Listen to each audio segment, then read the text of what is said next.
In 2023, a 32-year-old man in Seattle came into the emergency room with fever and purulent urethral discharge. He tells the admitting nurse that he had an intense pain between his legs, and all of this came a few days after meeting and intimately interacting with a woman, different from the woman who he lived with and normally interacted with. Physical exam found a chancre at what was a point of contact that the man had with the woman, and a blood test determined that he had acquired primary syphilis from that interaction. But not only that, he also had acute HIV.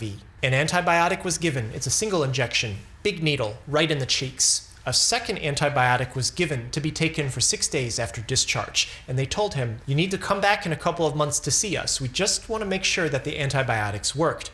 But he never showed up to that appointment. 18 months later, the man came back to the emergency room with horrible stomach pain, hair loss, a shooting pain up his leg, and near total vision loss.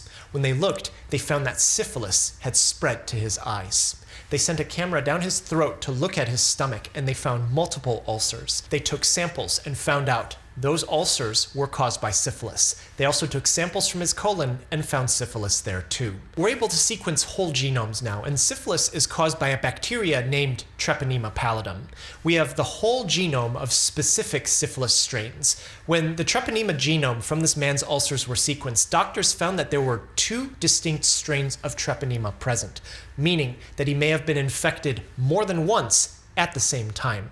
But even worse, both strains' DNA featured mutations not yet observed, meaning that the bacteria had undergone intra-host evolution, and this led to the most unique finding. Some specific genes were discovered that were a combination of both strains together.